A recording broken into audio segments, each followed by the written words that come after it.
The idea for the novel came from reading about the Mark Stone case and from various other undercover police who'd been embedded in activist groups for many years during the 80s and 90s. At the time when all that came out, I was helping to organise at a local social centre near me, and I was sort of on the fringes of some radical activity, and I knew a lot of people who had known Mark Stone and who had met him. The more that I read about it, the more fascinated I became and more horrified by how long some of this undercover infiltration had gone on for. And I thought it was a really important subject to write about, and someone should write a book about it, and that person should be me.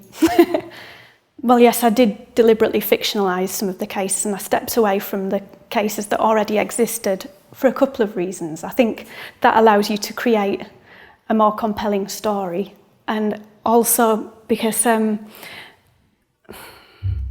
didn't feel like it was right to use someone's story completely, because the people that this has happened to have already been traumatised enough, and I didn't really want to add to that.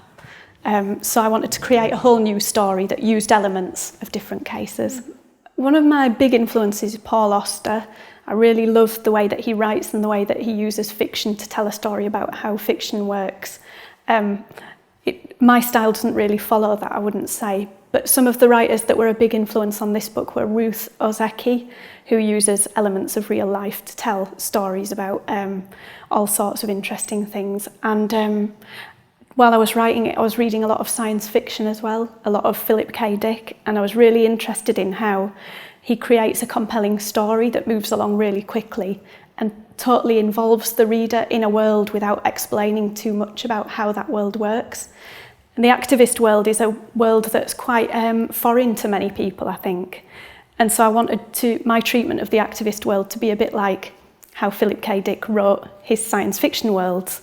I wanted to just immerse the reader straight away without explaining too much. I think what's happening now is even more frightening than what I've written about in the book, because what's happening now is that big organisations have got, the government is spying on their own citizens, if you like, and we're being influenced by all kinds of scary stuff and through social media. As you say, in this post-truth world, it's very, very hard to know what to believe.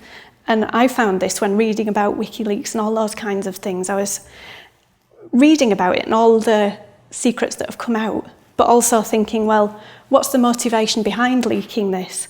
The leaks are probably all stuff that's true, and that's quite scary. What do we believe? I think it's almost too big to comprehend, in a way, the scale of spying and surveillance that's been done to ordinary people, the way that the general public is being manipulated. There's a lot of really good writers in the North, and I think the North and Northern writers have a real great deal of, it's a bit of a cliche to say, but they have a lot of grit and a lot of spirit. I think in the North, it's almost easier to be creative because nobody notices what you're doing. And I feel like it's, people don't always pay attention to Northern publishing, they don't always pay attention to Northern writing. There's so much great writing going on up here. In a way though, the fact that people aren't paying attention to you makes it easier to be creative because you can do whatever you want and you don't worry so much, oh, what are people going to think? Because that's not even a consideration. So I think that's a really healthy thing for a creative person. At the same time, on the other hand, there's all these great writers and all this great writing that's going on that isn't being celebrated. And this is part of why I started the Northern Short Story Festival. There's not always a lot of support for Northern writers, especially, I've noticed in West Yorkshire, there's not a lot of support for writers.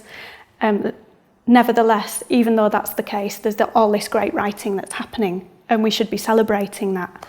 And that's why I started the festival, and that's why I'm really glad that Northern Fiction Alliance exists, honestly.